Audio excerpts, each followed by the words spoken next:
I hope you all are doing great and welcome back to my channel. I know I'm making a video after a long time. It's been 2 weeks since I uploaded my last summer vlog. If you haven't watched it, make sure you go check it out. So today's video is going to be a little different than the videos that I usually do. So without any further ado, let's start the video. So today's video is going to be about this book that I recently have completed. So this is the book, The Psychology of Social Media.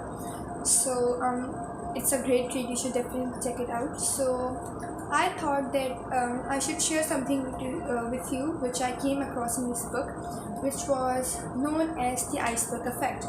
So over a decade ago, research was done on the privacy issues related to social media.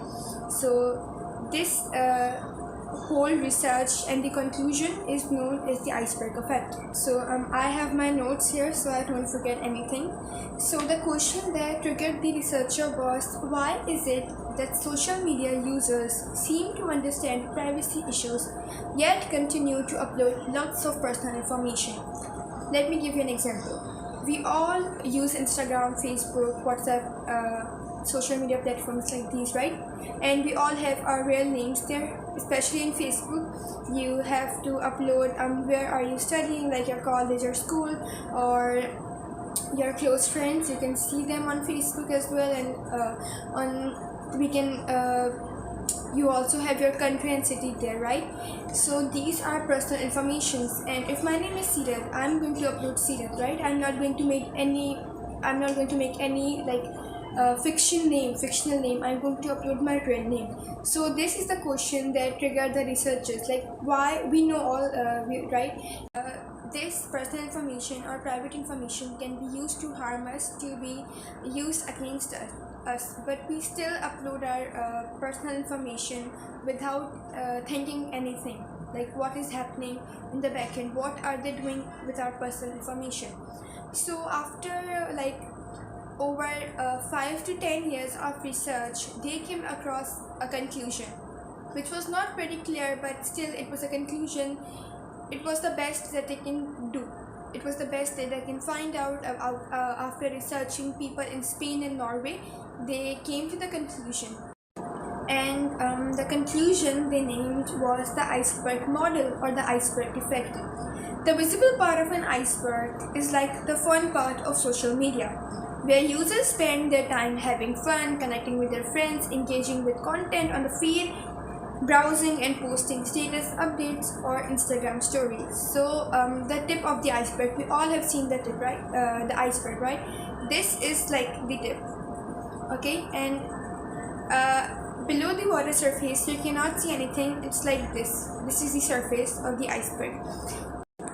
The tip of the iceberg is only the 5 or 10% fun part of the social media.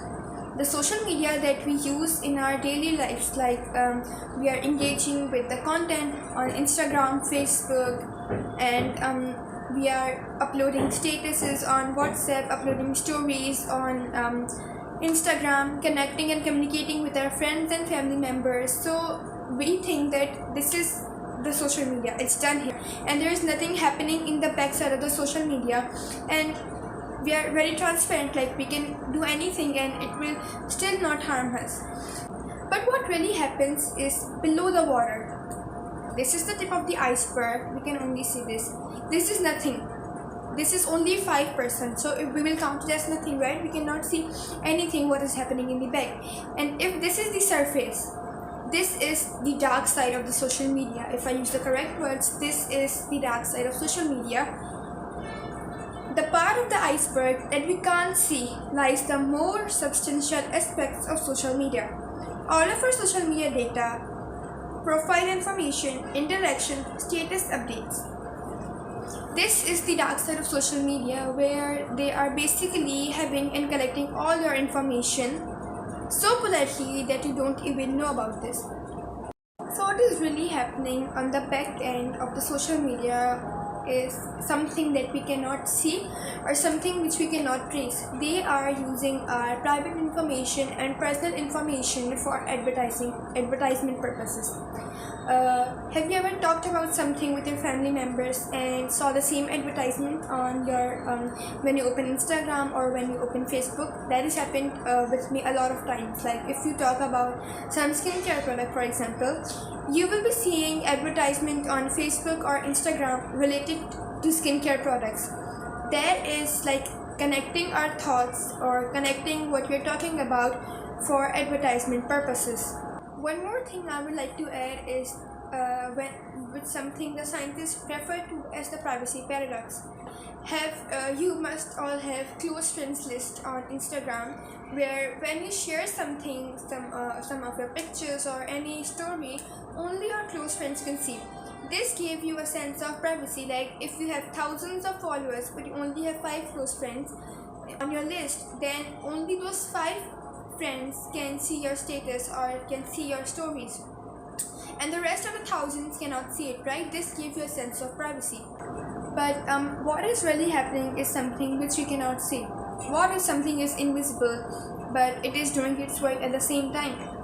You can refer the invisible thing as the social media creators, who are having all of our personal information, our private information, who are we communicating with, who are we messaging, which type of content are we engaging with, which type of content are we posting. And sometimes on Instagram you have the location tag, right, where for example if you visit a restaurant, you can add that as your location. They can trace that and they can harm you, they can use it against you. But this is done in so politeness that you cannot like you never receive an email that they are using or they have access to your contacts. You never receive an email that they have access to your location tags. You never know about it, and they can use it against you, they can use it to harm you. So these two things, iceberg model or iceberg effect and the privacy paradox. I hope you understood something, and make sure that you are safe. Make sure that you are not uploading so much of your personal information that they can use against you. If you have made it this far, I hope you learned something from this video, and I am deciding to do a series of this psychology book. So if you are interested, you can drop a comment so that I can know if you are really interested in this topic or not. And make sure to like the video, and I'll meet you in the next vlog. Bye.